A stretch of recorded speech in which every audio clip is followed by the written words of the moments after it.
Hey, what's up, Stringlings? We are back, and today we're going to be taking a look at the latest iteration of the Donner DMT-100 heavy metal guitar. Let's check it out.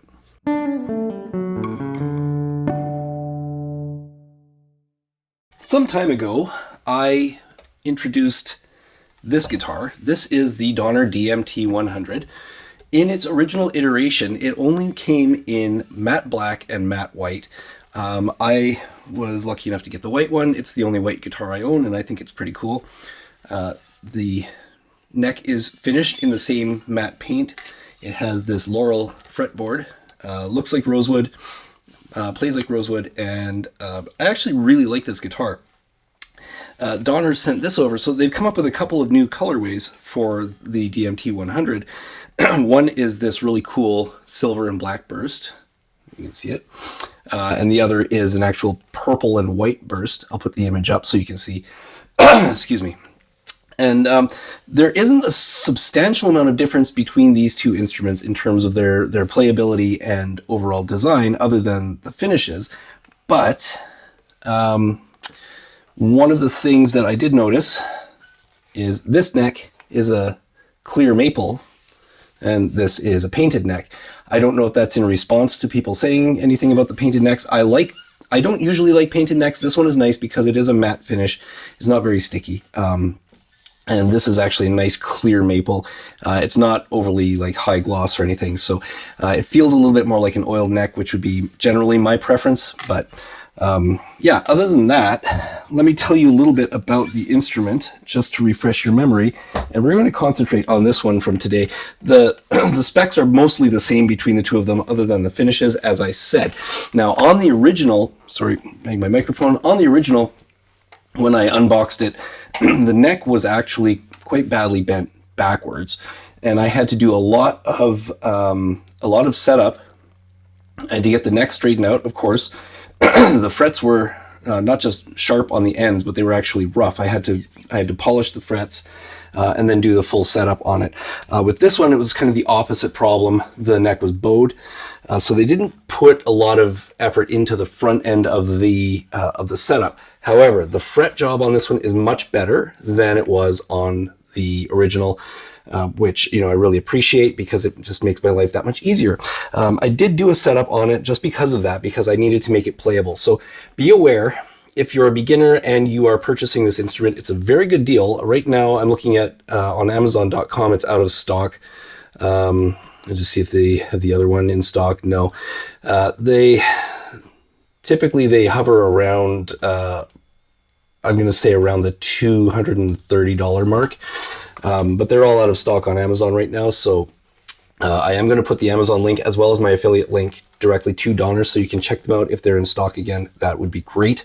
But anyway, so it's not a hugely expensive instrument by any means, but you would still expect a little bit of setup. I mean, in the marketplace as it is right now, just make sure that the thing is functional. However, if you're a beginner and you want a metal guitar that's got a really high output and a really fast neck, easy to play on, this is a great instrument for that. But be aware, you should probably take it to a guitar tech or a shop somewhere in town and have it set up, and get it playing as close to perfectly as you can. Sound wise, actually, let's get into the construction a bit. So it is a maple neck. It does have a laurel fretboard. The body is poplar. And poplar it's an interesting wood. I'm not going to get into the tone wood debate here, but the real reason I like poplar as a body wood in anything that I want to build is that it takes paint really well. Okay, so it has a nice tight closed grain on it. In its natural state, it has kind of a greenish tinge to it, so it doesn't look great stained or in a natural finish, but if you're going to be painting it, it's way easier to paint. You really just have to sand it, seal it, and start layering on your paint. And you're not going to get a lot of grain translating through the finish. So you don't have to put a thick coat of sealer on it. And it's a fairly lightweight wood as well. So it's not really, really heavy like maple would be. It doesn't have the density of maple. And it's a very hard wood as well. So it's kind of really good construction lumber. You get a lot of cabinetry actually made out of poplar, believe it or not, because it has that feature of being really hard, but also really easy to paint. The pickups are, I'm going to say that they're Alnico 5. I haven't done the test on them, but they're very, very high output pickups. The one thing, and we're going to hear this, is that they're very bright. They're very trebly sounding pickups. So you do need to make some adjustments. When I play with these guitars on recordings, I actually dial the tone back to, I guess, what would probably be about 7. There are no numbers on the knobs, but I dial it back to where it sounds good, because you can use the tone control for that.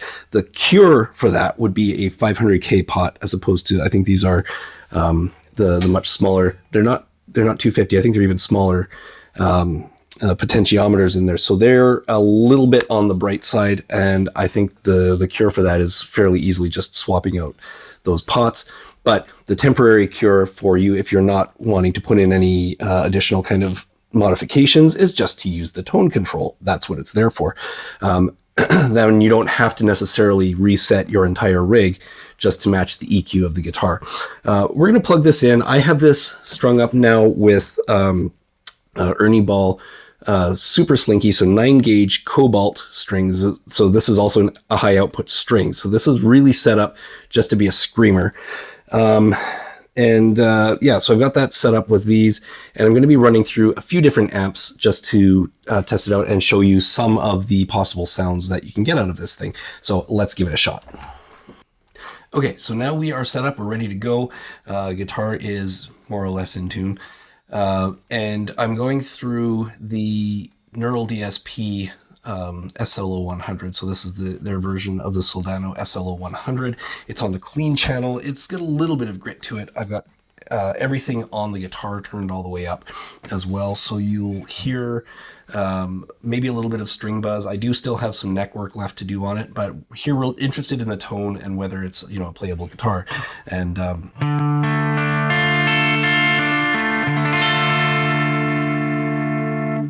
so you can hear on the bridge pickup how bright that is. It's quite trebly. If I just dial the tone control back,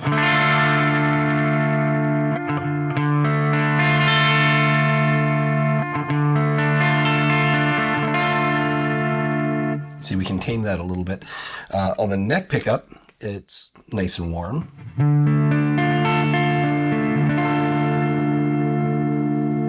But it's still really leaning into those treble frequencies quite a bit.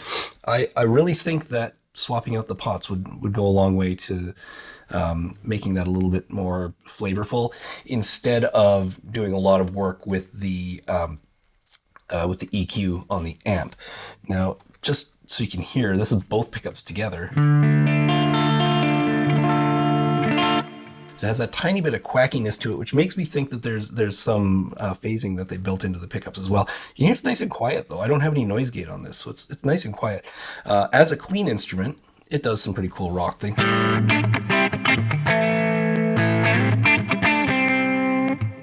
Both pickups, just the bridge pickup.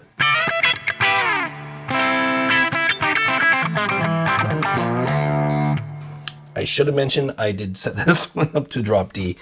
Excuse me, so it's a little bit of honk there where I was not looking for it, but just on the neck pickup.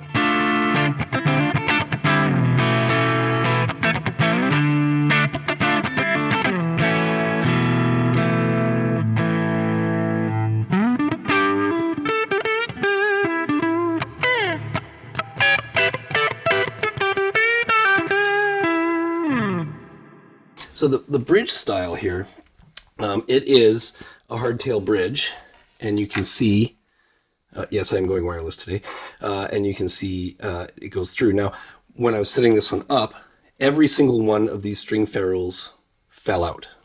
They're not glued in any way, shape, or form, which is, not the best, because you don't want to be chasing those around every time you change strings.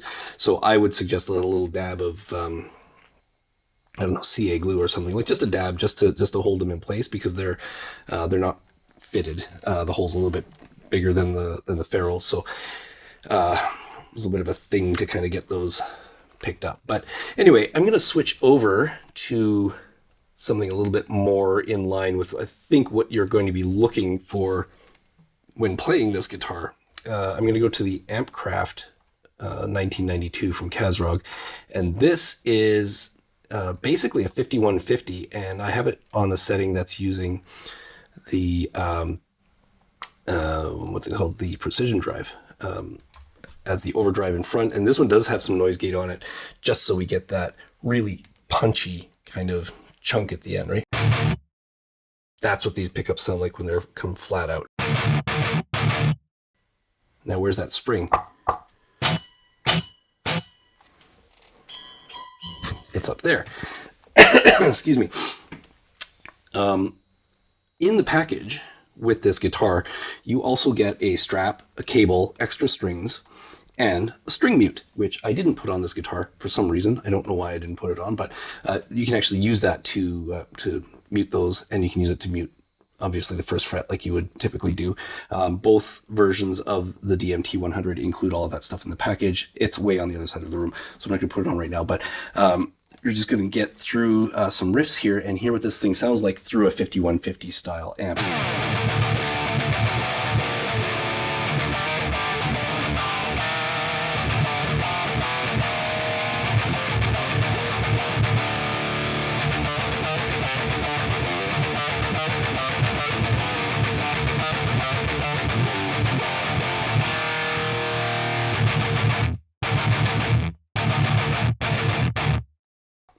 I mean, that's pretty solidly aggressive, right? A really good, chunky, chuggy kind of output on it.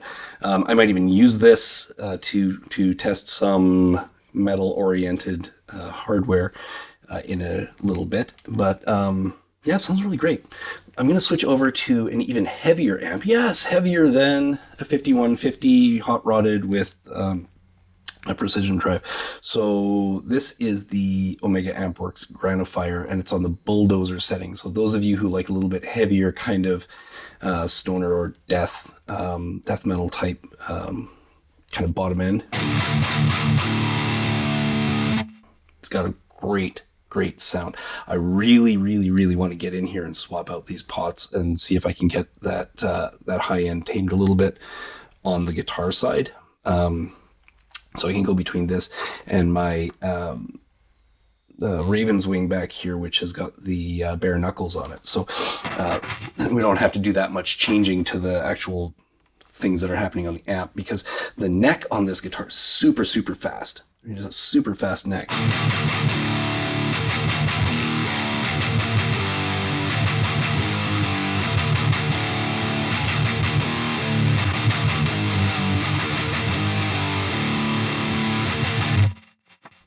Okay, a little bit of rattle on the back end there. That is, again, I don't have the gate turned all the way up.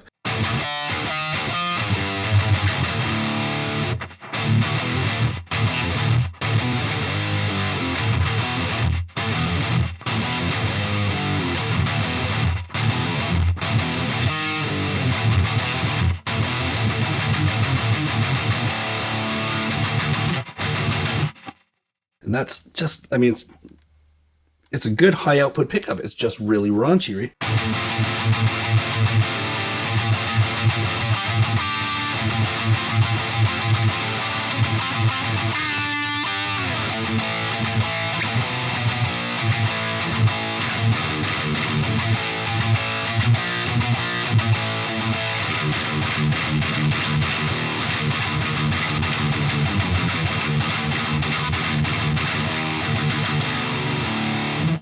So again, and I'm using like really light strings, and I'm tuned down to drop D, because as a lead player, I will play along with the rhythm section, you know, when it's time to do so, but I like a lighter string for soloing. And speaking of soloing, we're going back over to the Soldano, and I've got more of a lead type effect set up on here. And this will give us an idea of where we're at in terms of sustain and tone, especially on that neck pickup, which I like to use for leads quite a bit.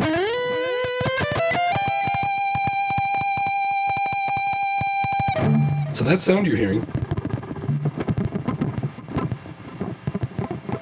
is the palm mute tapping against, actually, the neck, believe it or not.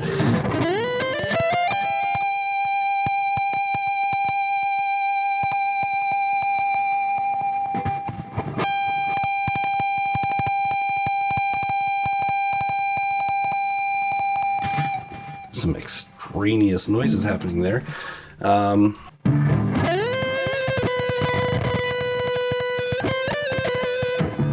Oh, you know what? I bet it's my wireless. There we go.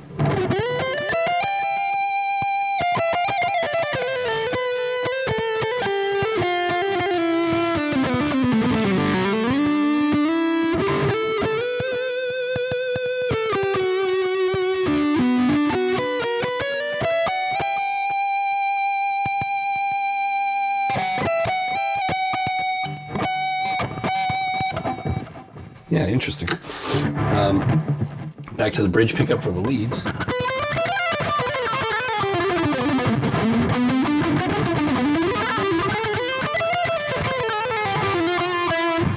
Yeah, the neck is really, really fast. I'm going to apologize if you've been following the channel for a bit, right? This broken finger of mine, it's still not doing shreddy things that I want. And Bailey's a fan. But anyway, you kind of get the idea, right?